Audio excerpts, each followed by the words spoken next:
مضبوط خاندانی نظام. یہ خاندانی نظام شروع ہوتا ہے ایک مرد اور ایک عورت کے درمیان ازدواج سے، اور وہاں نکاح ہوتا تھا. ان دونوں کے درمیان جتنی محبت ہوگی، جتنا قرب ہوگا، جتنا باہمی اعتماد ہوگا، اتنا ہی خاندان مضبوط ہوگا. اس لیے کہ یہ فرسٹ ڈائمنشن ہے خاندان کی، شوہر اور بیوی. اب شوہر اور بیوی کو اللہ نے اولاد دے دی. Second dimension has been added now. استحکام خاندان کے لیے ضروری ہے کہ اولاد والدین کا ادب کرے، ان کی خدمت کرے ان کے بڑھاپے میں. یہ کہنے کی ضرورت نہیں تھی کہ اولاد سے محبت کرو. اولاد کی محبت تو دل میں ہے ہی ہے، اور اس کے لیے تو یہ کہنا پڑتا زیادہ محبت نہ کرو، زیادہ لاڈ پیار کرو گے بگڑ جائیں گے. ان کے محبت کی وجہ سے حرام میں منہ نہ مارو، انہیں اچھا کھلانا اچھا پہنانا یہ روکا گیا ہے. کہیں نہیں کہا گیا اپنی اولاد سے محبت کرو، وہ تو ہے کریں گے. ہاں لیکن بوڑھے والدین، قرآن میں 5 جگہ اللہ کے حق کے فوراً بعد والدین کا حق ہے. وَقَضَىٰ رَبُّكَ أَلَّا تَعْبُدُوا إِلَّا إِيَّاهُ وَبِالْوَالِدَيْنِ إِحْسَانًا أَنِ اشْكُرْ لِي وَلِوَالِدَيْكَ. دیکھیے سورہ لقمان میں أَنِ اشْكُرْ لِي، شکر کرو میرا، میں خالق ہوں تمہارا، رب ہوں تمہارا. وَلِوَالِدَيْكَ، اور اپنے والدین، کیونکہ وہ ذریعہ بنے ہیں تمہارے اس دنیا میں آنے کے. اور تم جب چھوٹے سے تھے انہوں نے ہی پالا پوسا ہے، اپنا پیٹ کاٹ کر تمہیں کھلایا ہے، اپنی رات کی نیندیں حرام کر کے تمہیں پالا ہے. لہذا وَقَضَىٰ رَبُّكَ أَلَّا تَعْبُدُوا إِلَّا إِيَّاهُ وَبِالْوَالِدَيْنِ إِحْسَانًا. اور تیسری ڈائمنشن بہن بھائیوں میں رشتہ، اولو الارحام، صلہ رحمی کرو، اخوت. یہ 3 ڈائمنشن ہوئے. ہمارا سپیس کا تصور کیا ہے؟ 3 ڈائمنشنل سپیس، چوڑائی، لمبائی اور اونچائی یا گہرائی. تو یہ 3 ڈائمنشنز ہے خاندان کے ادارے کی. اما یبلغن عندک الکبر احدہما او کلاہما، اگر ان میں سے کوئی ایک یا دونوں تمہارے پاس بڑھاپے کی عمر کو پہنچ ہی جائیں. اما یبلغن عندک، تمہارے پاس پہنچ جائیں اگر ان میں سے احدہما، ان میں سے کوئی ایک، او کلاہما یا دونوں. تو اب دیکھیے احکام کیا ہیں. بوڑھے والدین، فلا تقل لہما اف. نمبر 1، انہیں اف تک مت کہو. اف کیا ہے؟ بڑی چھوٹی سی شے، کوئی حقارت آمیز شے، ناخن جو تراش دیے جاتے ہیں ان کو بھی اف کہتے ہیں. اتنی سی چھوٹی بات بھی ان سے نہ کہو کہ ان کی گستاخی جو ہے اس درجے میں ہو رہی ہے. جیسے کہ یہ تراشے ہوئے ناخن ہے، اس درجے میں بھی کوئی گستاخی ان کے سامنے نہ. فلا تقل لہما اف. اف ہے آپ پر. ہمارے ہاں یہ لفظ اف زیادہ استعمال نہیں ہوتا، تف استعمال. تف ہے تم پر، تف ہے آپ پر. نہیں، ہرگز نہیں. اف لکما وما تعبدون، حضرت ابراہیم علیہ السلام نے فرمایا تھا، سورہ انبیاء میں ہے موجود. اف لکما، سورہ احقاف میں جو سرکش اولاد ہوتی ہے ان کے بارے میں کہا گیا وہ اپنے والدین کو اف لکما، آپ پر تف ہو. نہیں، لیکن یہاں جو حکم ہے فلا تقل لہما اف، انہیں اف تک نہ. نمبر 2، ولا تنہرہما، کبھی انہیں جھڑکنا مت. اما السائل فلا تنہر، سورۃ الضحیٰ جو ہے اس کی جو آخری آیت ہے، تو کسی کو جھڑک دینا، کسی سائل کو جھڑکنا نہیں ہے. اگر نہیں کوئی دے سکتے تو آپ شرافت کے ساتھ اسے معذرت کر لیں، بس اللہ اللہ خیر صلی اللہ بھی معاف کیجئے، بس جھڑکو مت. ولا تنہرہما. نمبر 3، وقل لہما قولا کریما، ان کے ساتھ گفتگو کرو بڑے ادب کے ساتھ، ان کا احترام ملحوظ رکھتے ہوئے بات کرو. لیکن یہ ہے کہ اس کے اندر احترام ملحوظ ہونا چاہیے، ادب ملحوظ رہنا چاہیے. ایسا نہ ہو کہ ان کے دل کو ٹھیس لگے. یہی ہے وہ جو بچہ سا تھا ہماری گود میں کھیلتا تھا، اس کی نجاستیں ہم صاف کرتے تھے، اس کو دودھ ہم پلاتے تھے، اس کو چلنا ہم نے انگلی پکڑ پکڑ کر.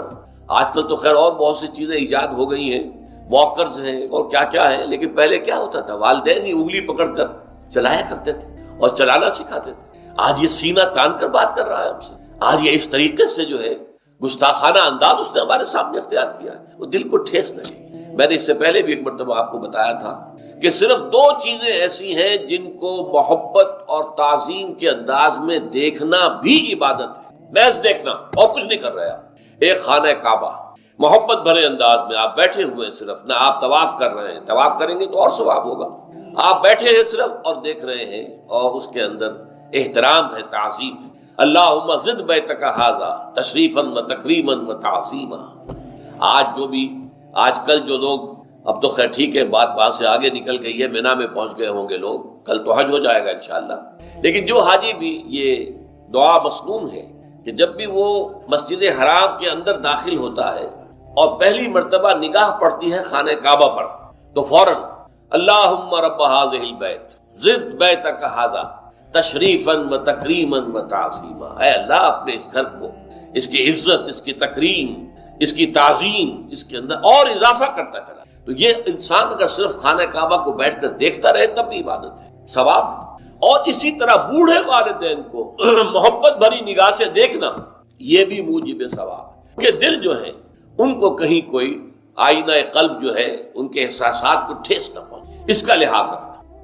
اما یبلغن عندک الکبر احدہما او کلاہما فلا تقل لہما اف ولا تنہرہما وقل لہما قولا کریما واخفض لہما جناح الذل من الرحمہ، اور ان دونوں کے سامنے اپنے کندھوں کو شفقت کے ساتھ، ادب کے ساتھ جھکا کر رکھو۔ یہ جو ابھی میں نے چند الفاظ کہے تھے کہ سینہ تان کر بات کرنا، یہ ایک انداز ہوتا ہے بات کرنے کا۔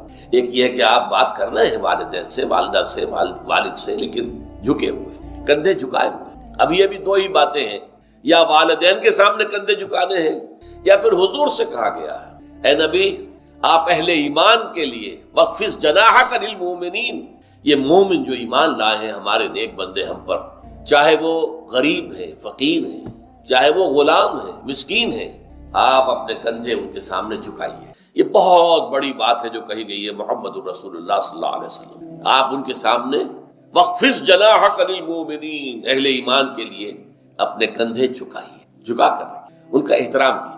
حالانکہ اصل احترام تو حضور کا ہے، وہ تو جب ہم پڑھیں گے سورہ حجرات تو جا کے معلوم ہوگا کہ کس درجے احترام ملحوظ رہنا چاہیے حضور کا صلی اللہ علیہ وسلم۔ لیکن یہاں نوٹ کیجئے وَخْفِضْ لَهُمَا جَنَاحَ الذُّلِّ مِنَ الرَّحْمَةِ، اور اس سب کے بعد بھی وَقُلْ رَبِّ ارْحَمْهُمَا كَمَا رَبَّيَانِي صَغِيرًا، اور یہ دعا کرتے رہا کرو اے رب ہمارے ان دونوں پر، میرے والدین پر رحمت فرما، رحم کر، جیسے کہ انہوں نے مجھے پالا پوسا جبکہ میں چھوٹا سا تھا۔ اب دیکھیے یہاں لفظ کیا آیا، ربیانی، رب، اللہ تعالیٰ رب ہے حقیقی، وہ ہے اصل میں پالنہار، ساری چیزیں اس کی پیدا کرتا ہے۔ ماں باپ کے دل میں بھی محبت اور شفقت تو اسی نے ڈالی ہے، ماں کی چھاتیوں میں دودھ تو اسی نے بنایا، پیدا کیا ہے، تو اصل رب تو وہ ہے۔ لیکن اس کی ربوبیت کا ظہور جو ہو رہا ہے عالم واقعہ میں، عالم مادی میں، وہ والدین کی ربوبیت ہے۔ والدین پال رہے ہیں، پوس رہے ہیں، اپنی راتوں کی نیندیں حرام کرتے ہیں، بچے کو تکلیف ہے تو والدین نہیں سو سکتے، کوئی اور معاملہ ہے تو اس ظاہر بات ہے کہ ان کا آرام چین بالکل حرام ہو جاتا ہے۔ یہ ہے در حقیقت۔ اب ان کا بدلہ کیا چکا سکتا ہے آدمی؟ میں نے بار عرض کیا ہے کہ شکر جو ہے وہ شکر کا تقاضا یہ ہے کہ انسان حق ادا کرنے کی کوشش، حل جزاء الاحسان الا الاحسان، کسی نے آپ کے ساتھ بھلائی کی ہے تو آپ کو بھی اس کے ساتھ بھلائی کرنی چاہیے۔ لیکن والدین نے جو بھلائی تمہارے ساتھ کی ہے تم اس کا بدلہ کیا دے سکتے ہو؟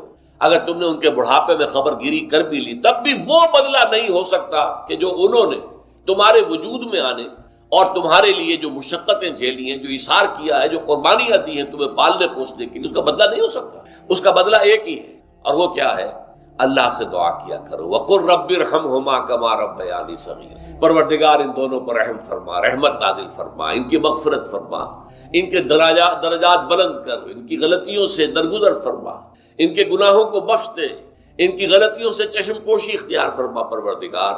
اور یہ در حقیقت میں تجھ سے درخواست کیوں کر رہا ہوں کہ مجھ پر ان کے احسان کا بہت بڑا بوجھ ہے، ان کے احسانات کا بدلہ میں نہیں چکا سکتا۔ وَقُلْ رَبِّ ارْحَمْهُمَا كَمَا رَبَّيَانِي صَغِيرًا، اور کہا کرو اے رب ہمارے، اے رب میرے ان والدین کے اوپر، بوڑھے والدین پر رحم فرما۔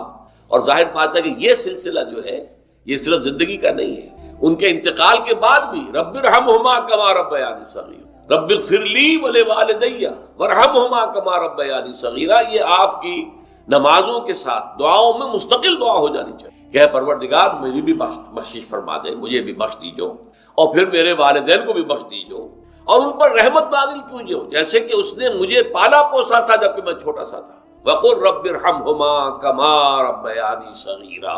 ابھی اس مضمون کا ایک اہم حصہ باقی ہے، اور وہ کیا ہے کہ والدین میں سے والدہ کا مقام جو ہے وہ 3 گنا زیادہ ہے۔ اس پر انشاءاللہ تعالی اب اگلی نشست میں گفتگو ہوگی۔ اقول قولی ھذا واستغفر اللہ لی ولکم ولسائر المسلمین والمسلمات۔ اللہ نے مضمون کی تکمیل کے لیے ووصینا الانسان بوالدیہ، اس سے پہلے سورہ عنکبوت میں آیا ہے ووصینا الانسان بوالدیہ حسنا، ہم نے انسان کو وصیت کی ہے والدین کے حق میں بھلائی کی، ایک سلوک کی۔ اچھا، والدین میں سے والدہ کا معاملہ والد کے مقابلے میں بہت بڑھ کر.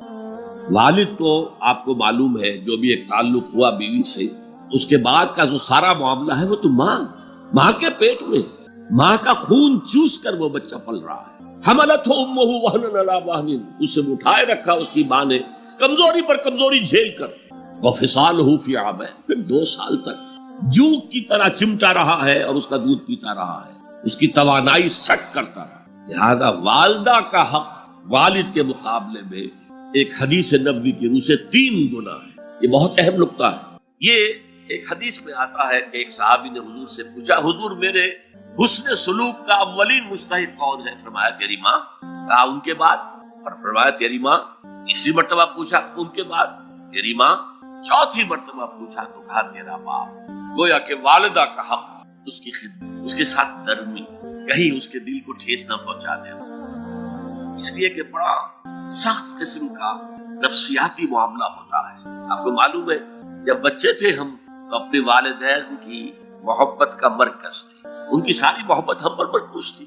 ہم بھی ان کی شفقت کو مانتے تھے، محبت کرتے تھے. ہماری شادی ہو گئی، اولاد ہو گئی تو ہمارا ایک نیا مرکز محبت وجود میں آ گیا. بیوی سے محبت ہے، اولاد سے محبت. اب بوڑھے والدین کے اندر پیاس پیدا ہوئی محبت. یہی ہمارے ہاں ساس بہو کا جھگڑا جو ہے اس کی اصل بنیاد نفسیاتی ہے کہ ان کے دلوں میں پیاس. اب اگر ان کی دلجوئی کی جائے، ان کو وقت دیا جائے، ان کے پاس بیٹھا جائے، ان کی باتیں سنی جائیں، تب تو ان کو کچھ نہ کچھ جو ہے تسکین ہوتی ہے. ورنہ ایک بڑا احساس محرومی شدید کا. یہی وجہ ہے کہ صرف 2 چیزیں ہیں جن کا محض دیکھنا تعظیم اور محبت کے ساتھ موجب ثواب ہے عبادت. خانہ کعبہ کو محض دیکھنا عبادت ہے، بیٹھ کر تعظیماً دیکھتے رہو، طواف بھی نہیں کر رہے، دیکھنا بھی عبادت. اور بوڑھے والدین کو محبت بھری نگاہ سے دیکھنا عبادت. اب یہاں دیکھیے اللہ تعالیٰ کو جیسے کہ کسی جگہ پر فرمایا کہ ان اللہ لا یستحی من الحق، سورہ احزاب میں ہے کہ تمہارا طرز عمل نبی کے لیے تکلیف دہ تھا لیکن نبی حیا کی وجہ سے تم سے کچھ کہہ نہیں سکتے. اور اللہ کو تو کوئی حیا جو ہے کسی حقیقت کو روک لینے پر آمادہ نہیں کر سکتی. تو یہاں اللہ صاف فرما رہا اشکر لی ولی والدین، پہلا شکر میرا ہے، خالق میں ہوں، والدین کے دل میں شفقت میں نے ڈالی ہے، مقدم شکر میرا ہوگا. ولی والدین، مخلوق میں سب سے زیادہ شکر والدین کی. اور یہ قرآن میں 5 جگہ آیا.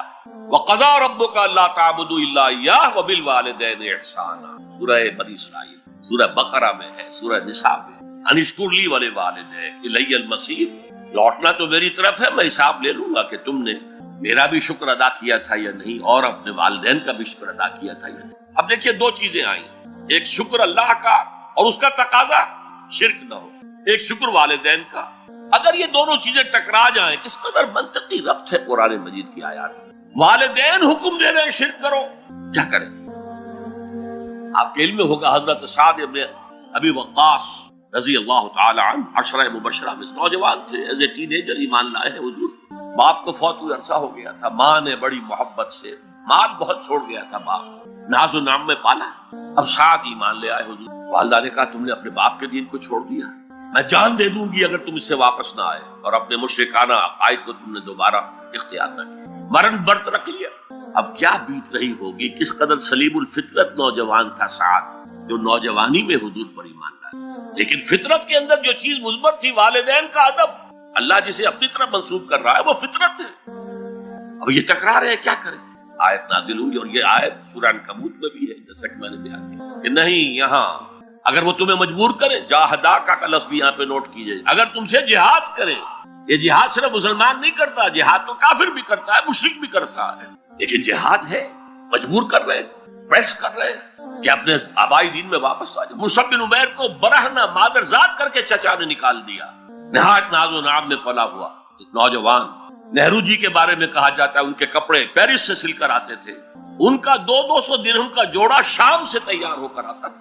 باپ اتنی دولت چھوڑ گئے، اور جہاں سے مصعب گزر جاتا تھا خوشبو اتنی رچی بسی ہوتی تھی ان کے لباس میں کہ پوری گلی، پورا بازار مہک جا رہا ہے. لوگ ہاں مصعب جا رہا. جب ایمان لے آئے، چچا نے کہا دیکھو یہ ساری دولت تمہارے مشرک باپ کی، اب نکل جاؤ گھر سے، تمہارا کوئی حق نہیں ہے.